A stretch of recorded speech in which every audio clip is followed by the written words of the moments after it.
Welcome everyone to our September 24 committee vodcast. My name is Julie McLean and I'm going to apologise. I've got a cold and I might end up in a coughing fit, in which case any one of my great panel members will take over. As always, our podcasts are a series of conversation with our Strata experts about how to work with your manager to build more effective committees whilst recognising the challenges you face. The focus of our conversations will be around contemporary issues and the human factors rather than the legal requirements. We may have comment on the frustrations of some of the legal requirements, particularly in today's topic. Paddy will pop a link into the chat so you can review our recordings from our past sessions. There's a great lot of information in those. Today, we welcome back our regular panel members, Catherine Leza, give us a wave, David Hamilton, and Jane Evans to the conversation. David is a high-rise lot owner. He's also our EV and building expert and one of the founders of South Bank 3006. Catherine, who's also served on multiple committees, is across 2 states and is our sustainability champion. And currently she is a councillor with City of Perth. And Jane only recently joined us, but has agreed to come on board for as many conversations as she can contribute to. And she is our insurance specialist. And there's always a question around insurance, including in today's topic. So welcome back, everyone, and thank you for joining today. The housing crisis and the Victoria's continued debt continues to drive government policy, some of which impacts Strata, and we're seeing that in the rental increase changes as well. The latest target is short-term letting. As part of the reforms, both council and Strata will now have some new powers to regulate the short-term letting within their communities. Now, at this point, I'll say it is still going through Parliament, so it's not hard and fast as to exactly what we will get, and we always have to wait until that happens because there may be some tweaks along the way. But at the moment, from the press release, owners corporations will get new rulemaking powers to be able to ban short-term letting in their buildings. Was that a cheer I just heard? Well, sounds easy, right? So our panel is first of all going to discuss the current problems with short-term lets and why, of course, this new rulemaking power may be received well. And then we're going to talk about that new power and how we think it might be useful and enforceable, but lastly also to consider what the risks might be. So hopefully it should be a good discussion. First up, we're going to kick off with David. David, a number of South Bank and Dockland buildings are full of short-term letting, with many of them run as a commercial business. What is the problem with short-term lets, and why do other owners and committees want them gone? Well, I think there are a number of problems. Firstly, from a perspective of housing policy, as the short stay bill identifies, taking out 15 or 20% of the available housing stock impacts on rental affordability. It impacts on accessibility to housing. It impacts on homelessness. So it has a number of very negative social impacts and economic impacts on the Victorian community. And in South Bank, with I think 98% of housing stock being strata, and much of that in significant, good, big high-rise stratas, it's become a honeypot for short-term rental operators, as has Docklands. And that is contributed to by the fact that we're a destination point. We're a bit like living in Barcelona or living in the centre of New York. People want to come and stay, and they shop around for what they think is the cheapest, easiest accommodation option for them. And yet we've had a massive increase in the availability of hotel stock in South Bank and in the city of Melbourne. Right? So that's the macro and policy issue. So when you're taking 15–20% of the housing stock out of the market, that has a major social cost to the wider community. It is in fact in taking all of that stock and that social problem and enabling somebody to profit from it. Within a building, of course, as an owner, we've had the classic things: noise, parties, damage to common property, difficulties to enforce it, calling the police to get people taken out of apartments. A 2-bedroom apartment designed to accommodate maximum of 4 people, there'll be 20+ people in that apartment. So that's occurred on several occasions. We've had people damaging common property, damaging security elements within the building. And it really impacts on the quiet enjoyment and the livability of people who are owners and or regular renters. And so, it's a scourge on life in high rise. The mythical, this mythical thing that you see in an ad for Airbnb or stays, of this sort of, let's go and experience life in another city or country, and I just stay with these people, and we'll all become friends. That day is long past. It's now an industrial operation. People are basically running businesses, and they also exploit a loophole in the GST legislation, which is just a whole other game. But if there is a loophole, short stay operators find it. Interestingly. So just while we're on current practices, what has been the enforcement side like? Is that effective based on, we had an amendment in 21 which basically put out some new conduct rules, and if people were found to be in breach of these type of activities, then they were then able to be breached and supposedly, an order or some money claimed back from VCAT for any of this so-called damage.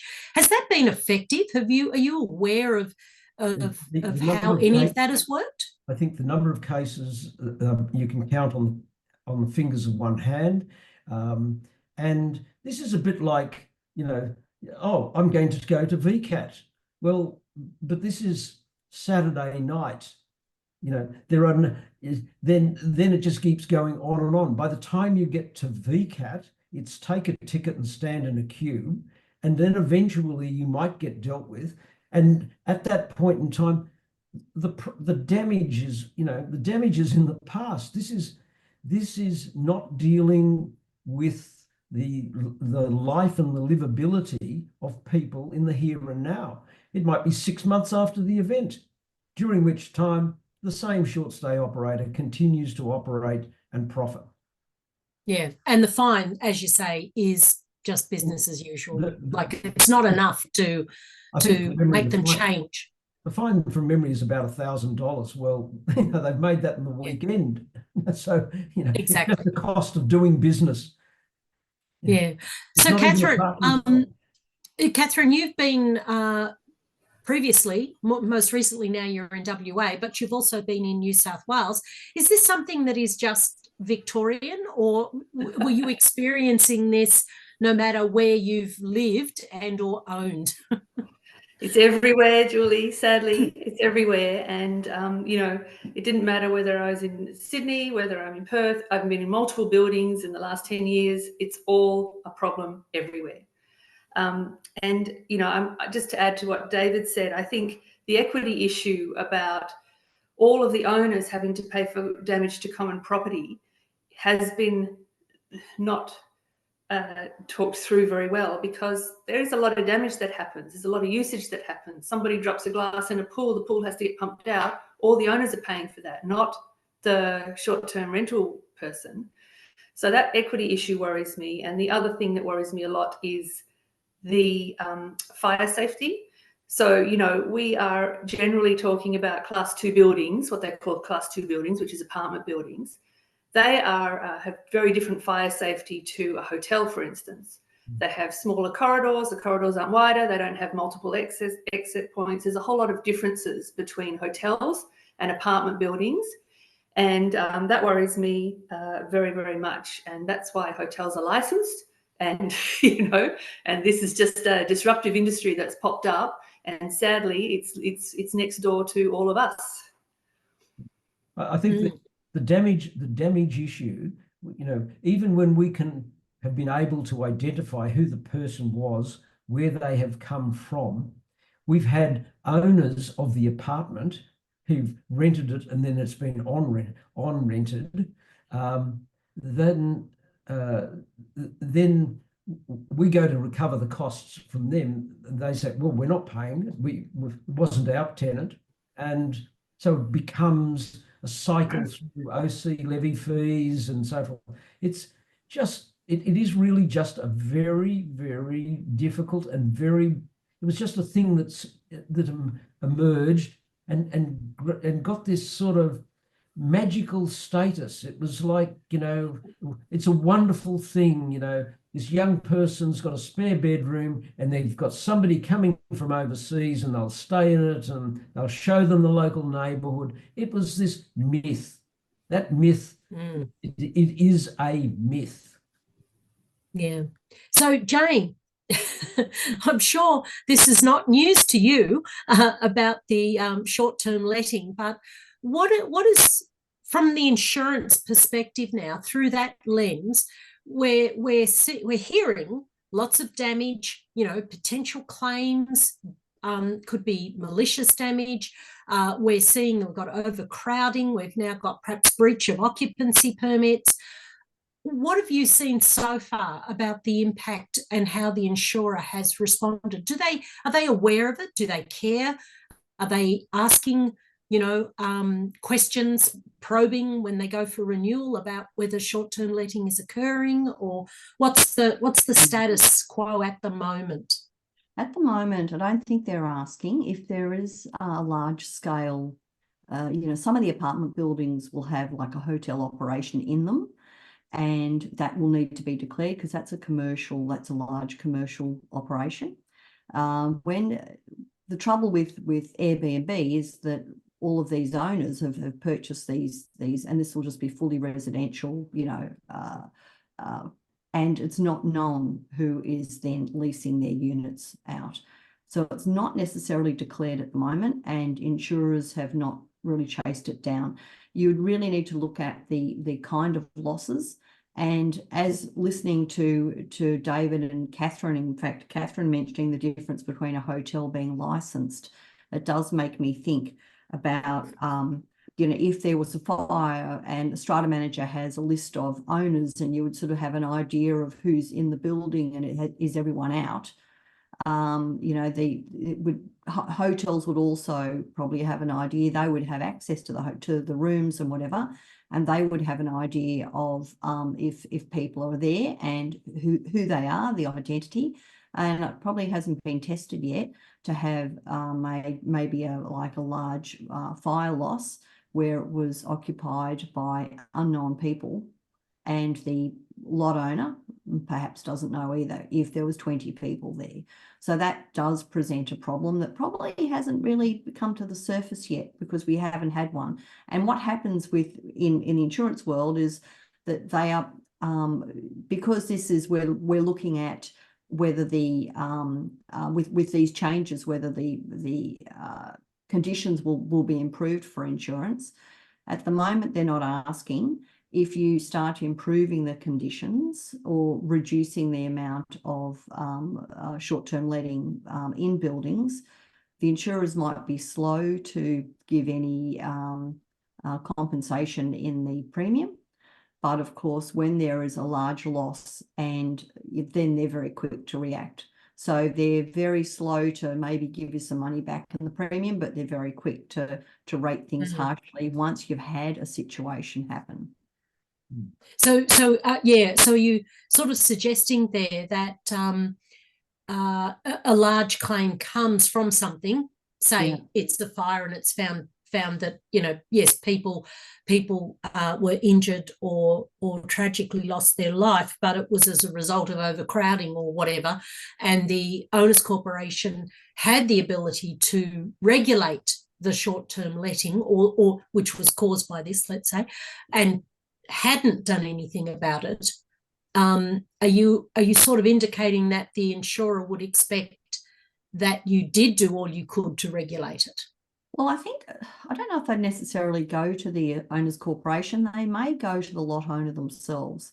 So if the lot owner has contents insurance or landlord's insurance, that will automatically include liability insurance up to 20 million. Okay. In some cases, 30 million. So when that happens, if they look around, they say, whose fault was it? Well, if the lot owner hasn't declared to the owners corporation that they are using that lot for short-term letting, and, and because you'd have to have some records kept to say, well, Joe Smith is there this weekend, there'd have to be something. And of course, they're not declaring that because they don't really want to be caught up in the having to compensate for damage, which is well known, damage to lifts and the like, from suitcases and things like that. So people are not declaring it. So until this is tested, the insurers are just, they're not asking the questions at the moment. It's interesting, actually, that you say that, Jane, because the last time I got landlord's insurance, it specifically said this only applies to non-short-term rentals. Oh, okay. So that's the landlord. So that's landlord's insurance on my rental property. But on the strata, ones, yeah, they're not asking yet. No. Yeah, interesting. It would be very hard for an owners corporation to actually, in Victoria, be able to answer that question, because the committee doesn't, and the OC has no idea. It knows that there is a group of owners, but it doesn't, and it knows that there is a purpose or a use for the lots, and that's all it can advise and insure about. And it has an occupancy certificate which says this is the number of, in essence, habitable lots in it, and the number of bedrooms in each of these habitable lots. So it's very hard because so if you get a power to be able to say, we do not approve rentals be shorter than a certain period, you've at least then taken another step to give comfort to an insurer. But if you have that, but unless you have that power, you can't even give that level of comfort to them. Catherine's right. The fire safety standards for hotel accommodation are substantially different from an apartment, and on all sorts of levels. It's even how bathrooms are sealed. I mean, it's just an entirely different world. Fire the other penetration ceiling is much different. Yeah, sorry. Yeah, the other aspect I was thinking of too was about, damage to common property. At the moment, it's just managed by the owners making contributions to that. Okay, so is the insurance cost impacted? It is if the owners corporation is lodging, any of those damages as a claim, but you don't really want to do that generally, because the more, you might be lodging a claim every 6 months or something for damage to lifts, and then the insurer will put a higher excess on those claims. And obviously with a really bad pattern of losses, it means that it narrows the market for insurers that are willing to insure you. So it tends to be managed, the damage tends to be managed because it's also gradual, and just carpet wear and things like that tend to be gradual. So yeah, it is falling in the cracks, so to speak, of who picks up those costs. So let's shift now to the actual proposed new rulemaking power. There are a couple of issues around this, which we'll sort of talk about. The first is the threshold to obviously amend or create a new rule, which is at the moment proposed to be at the same special resolution. There's no indication that they're thinking about reducing that threshold vote. So we're talking about, quite a high threshold of 75%, or an interim being at least 50% all voting for, and not 25% voting against. Now, in a large building, David, you're in a large building. What are the chances of you actually, pulling off that 75 or even an interim resolution? Is there enough? I read an article, a post, a blog that said that people are very passionate about short-term letting and they will go out and vote. Do you really see that happening? No, I think, look, my experience in 12 years in what I actually now describe as a medium-sized building, because it's 162 lots all up. Yeah. So in 12 years, we have managed to pass 3 special resolutions. And that was all before the amendments to the Act with respect to proxies, right? So that it was. So this is in the time when somebody could hold more than 5% of the lots, proxies for 5% of the lots. So it was possible, therefore, to organise that owners would provide proxies to people, because this was an important issue. One of them related to making modifications to the foyer, and funding that. Another one solved another problem that we had. But that even took a lot of effort. Right? So I think it's instructive that in an issue like smoking, right, which is that's an issue that impacts people. The government chose not to say, well, you can pass a resolution and have a rule. They put it into the model rules, thus empowering and automatically empowering an owners corporation, which then sets up an opt-out provision. So if you want to have short-term accommodation, you would, with a model rule in place, it would require 75% of the owners to say, we're happy to have short-term accommodation.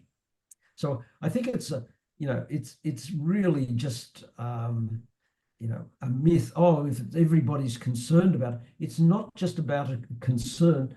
You have large numbers of owners that are not resident in Australia in large buildings.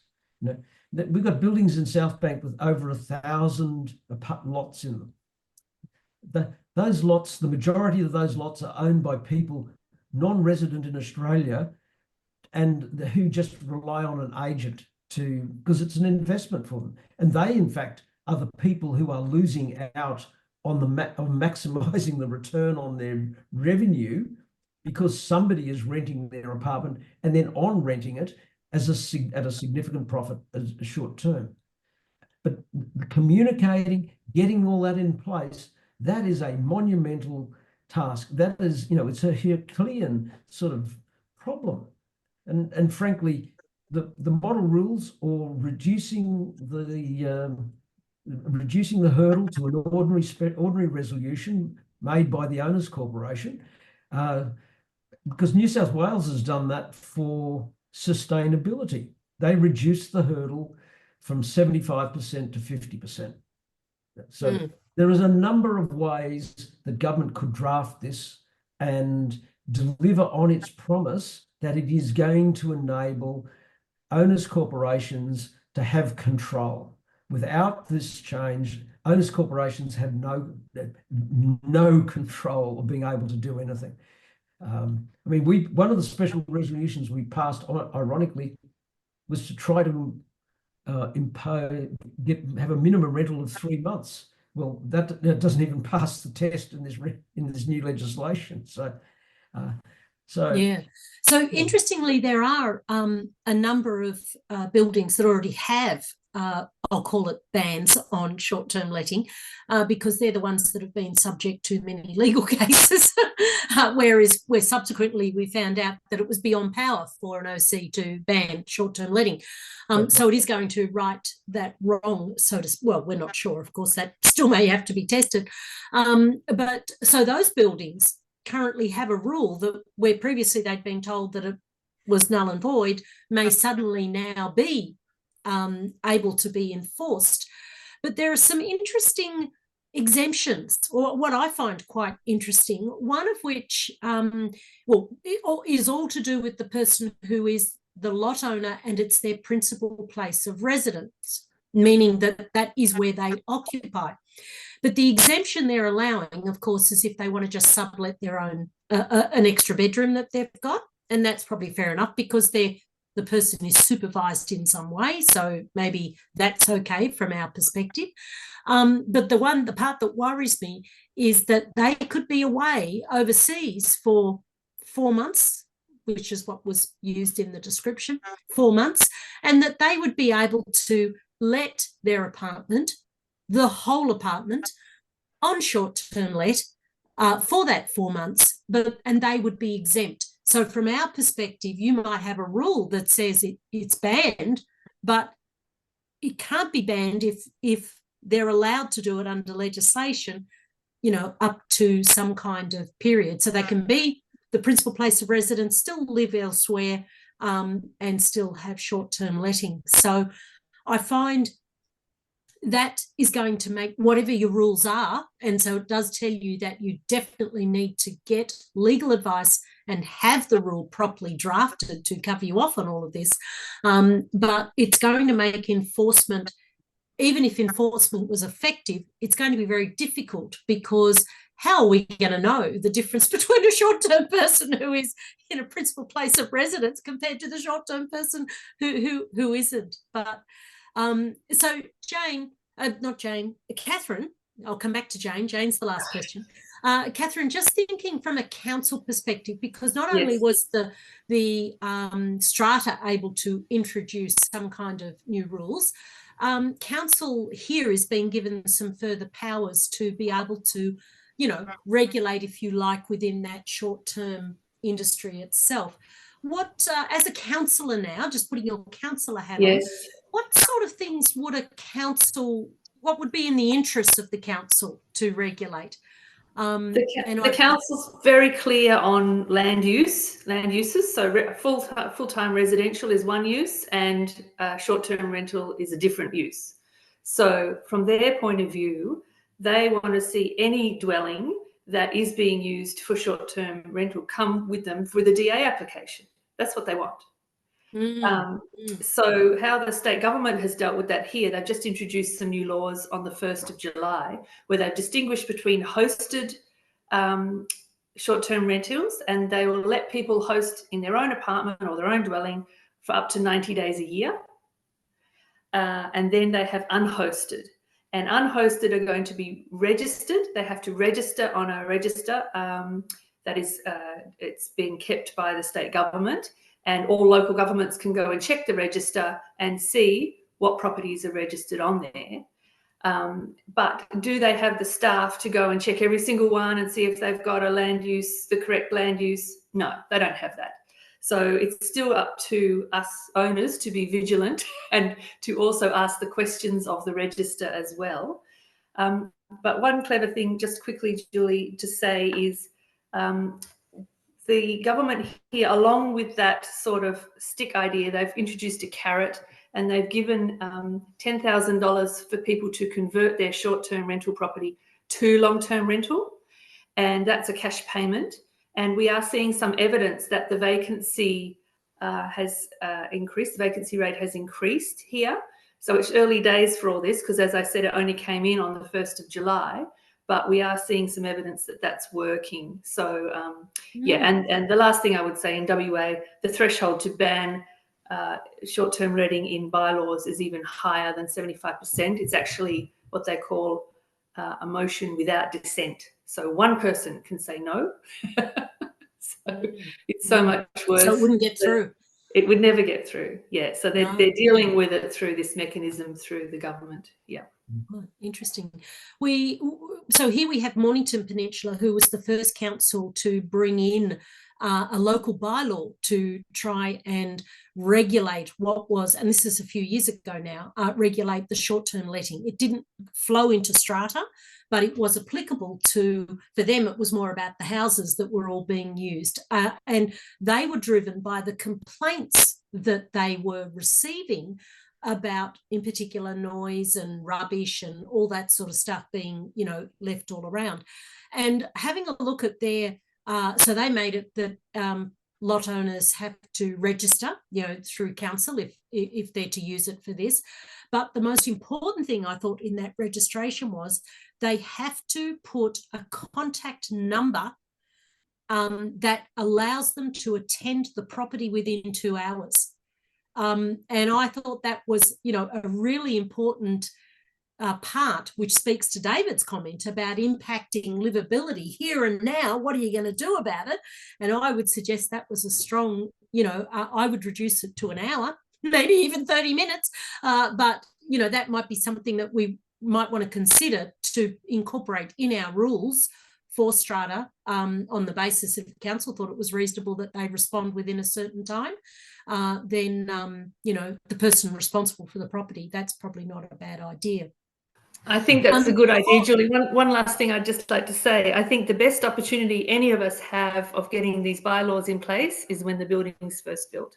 If you've got a developer, my Dorothy Dix to David at the very end. But I just want to jump to Jane and then I'll come back to you, David. So one of the things we've heard, Jane, is that these enterprises are commercial enterprises. Like we're not talking about a hotel or a Quest or something else that is operating, which will be under a proper planning or, you know, kind of requirement. We're talking about, you know, a entrepreneur type person who's, you know, knocked on doors, accumulated 10, 12, 15 apartments within a building and is now operating a small scale, if you like, short-term let property management business in that building. And we're hearing that it's quite substantial in terms of the money outcome. Let's just jump to the future and say the OC now pulls in a ban on short-term letting. This person now is sort of potentially going to suffer a loss and isn't going to be happy about this and is definitely most likely wanting to sue somebody about that loss. And the most likely person, of course, is the person with the insurance, which is the owners corporation, because they've now done something that's detrimental to their ability to create an income. Will the legal defence policy, do you think, stand up on this basis? If you just want to have a quick, what that legal defence policy is about, and then whether this would be the type of thing that it would cover. Yes, well, look, the legal defence there, that is always there for when the owners corporation needs to defend, and it's not a fund for the owners corporation to to be on the front foot to basically take issue with something. But if they are sued by an owner, or you have the office bearer's liability aspect, which is the people that made the decision. But of course, it would have to come back. There is a defence there, and then it would have to be whether it was lawful. So, you know, if a decision was made by an owners corporation, they all voted against something and it wasn't lawful, that they could not vote against that, then of course the defence is there. But whether it would be a favourable outcome or not for the owner who starts the action or the owners corporation will really depend on whether it's legal or not. Does that make sense? Yes, it does. So, David, I'm going to throw it to you for the Dorothy Dix, but also just for your closing thoughts as well. But I know in a number of buildings, the developer, when setting up the building has not only, is obviously the person who's in control of creating the rules at the time, and can write into those rules whatever they like. And we often see a lot of them favouring the developer. But I also know for some buildings, the lots were sold on the basis that short-term letting, in other words, it was a mechanism for marketing from the developer's perspective to be able to sell those lots, which is what they're trying to do at the time. Sure, you can have short-term letting, and this is a great building for short-term letting because blah, blah, blah, blah, blah. What are the chances, do you think, of a developer writing rules to prevent short-term letting in it? Do you think we will see a change there or not? Well, that's interesting because I've actually seen the reverse. That is, developers actually their legal team have included in the rules a prohibition on short-term rental. And that arose because there was a case in Victoria where the ruling was that because the rule hadn't been there when the property had been initially sold, initial part of the contracting, then you couldn't add in this new rule that took away a right. So a lot of developers actually wrote into their rules so that at the outset that short-term rentals, there was a minimum rental period, or the short-term rentals were not you couldn't rent short-term, and then that sort of has fallen by the wayside because everybody has been spooked by various decisions of VCAT and the Supreme Court, which kept ruling against people who were trying to inhibit short-term rental. Yeah. Can you contract out of a law? Well, this law doesn't prevent it. All this law does is that it puts beyond doubt the power of an owner's corporation to make a rule with respect to short-term rental and to set a minimum short stay period. And that short stay period, I think, from my reading of the draft bill, is 28 days, because that's a defined term in the draft bill. So that can a developer contract out of that? I think probably they can, because that's what would happen. But having it in the model rules makes it very difficult for them to then write something which is counter to that, and they'd have to pass that resolution. So that's, I think, a nice, murky, untested piece of law that will come down the track sometime. But frankly, I think let's make it easy for people. The government wants to be seen to be doing the right thing. The government wants to be seen to be doing something about housing affordability, rental crises, homelessness. So let's just get the rules, get the law right from the outset this time, and not have some Mickey Mouse reform. Yeah. Thank you. And I think it's yet to finally go through Parliament, but the idea is it's going to go through very soon, like in the next few months, because they've got a start date, I think was the 1st of January. That's correct. So 2025. So there's some interesting new things happening with short stay. So the Australian Taxation Office has introducing a new reporting regime on the platforms that they have to report everybody who offers accommodation on their platform, so that they can do income matching. So that will, for the person who it's my principal place of residence and I've disappeared overseas for 4 months, well, they're going to have to pay tax, and the ATO will chase that down. And if they haven't declared it, then the ATO will do what the ATO does to people who don't declare income.